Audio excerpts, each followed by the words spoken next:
আজ অতিরিক্ত ব্যস্ততার কারণে রাধা মাধবের তেমন ভোগের জোগাড় করতে পারিনি। তাই আজকে ভগবানের ভোগের থালায় ছিল আলু সিদ্ধ, টমেটো সিদ্ধ ও গরুর দুধ জাল দিয়ে ফুটিয়ে নিয়েছিলাম, আর সাথে ছিল অন্ন।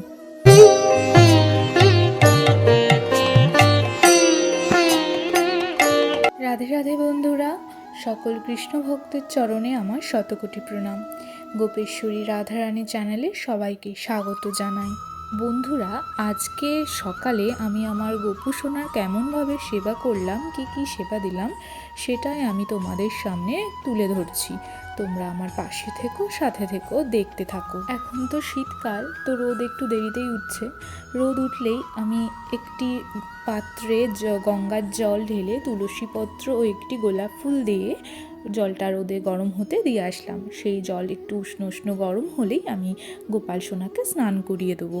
তার মধ্যে আমার ঠাকুর ঘর পরিষ্কার পরিচ্ছন্ন করা হয়ে গেছে, সমস্ত বাসনপত্র সব পরিষ্কার করা হয়ে গেছে। সমস্ত কিছু পরিষ্কার করতে করতে তার মধ্যে গোপাল সোনার জল, স্নানের জল অল্প অল্প উষ্ণ গরম হয়ে গেছে। এবার আমি গোপাল সোনাকে সেই উষ্ণ গরম জলে স্নান করাবো। গোপাল সোনা স্নান করানোর আগে আমি গোপাল সোনার ভোগ রান্না করতে বসিয়ে দিলাম।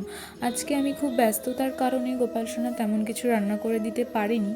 তো গোপাল সোনার জন্য আজকে ভোগে রান্না করতে বসালাম আলু সেদ্ধ আর টমেটো সেদ্ধ, আর পাশে আমি একটু দুধ জাল দিয়ে ফুটিয়ে নিলাম।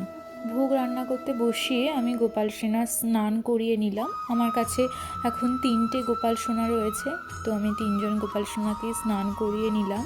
স্নান করিয়ে পরিষ্কার পরিচ্ছন্ন করে নতুন জামা পরিয়ে সোয়েটার পরিয়ে আমি বসিয়ে দিলাম। এর মধ্যে গোপাল সোনার যে ভোগ রান্না করছিলাম, ভাত, টমেটো সেদ্ধ, আলু সেদ্ধ, তো সেটা হয়ে গেছিলো। তো আমি এবার ভাতটা উবুর দিয়ে দিলাম। ভাতের ফ্যান ঝরে গেলে গরম গরম অন্ন গোপাল সোনার ভোগের পাত্রে বেড়ে নিলাম এবং আলু এবং টমেটো সেদ্ধটা লঙ্কা দিয়ে তেল দিয়ে মেখে নিলাম। আর গোপাল সোনার জন্য দুধ ফুটিয়ে রেখেছিলাম, তো সেটাই পাত্রে ঢেলে নিলাম। এবার ভগবানের ভোগ নিবেদন করব। প্রত্যেকটা আইটেমের উপর তুলসীপত্র এবং সাথে 1 গ্লাস জল দিয়ে ভগবানের সামনে নিয়ে গেলাম। এবার ভগবানের ভোগ নিবেদন করব।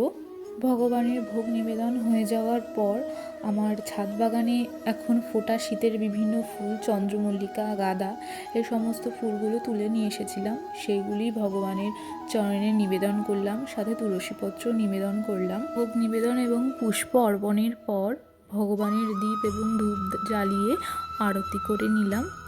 তারপর ভগবান ভোগ গ্রহণ করবে। আমি কিছু সময় দরজাটা বন্ধ করে বাইরে অপেক্ষা করলাম। তার মধ্যে ভগবান ভোগ গ্রহণ করে নিল। আজকের আমি এইটুকুই ভিডিও করতে পেরে। সকলেই ভগবানের ভোগ দর্শন করুন, ভোগ দর্শনে দুর্ভোগ কাটে।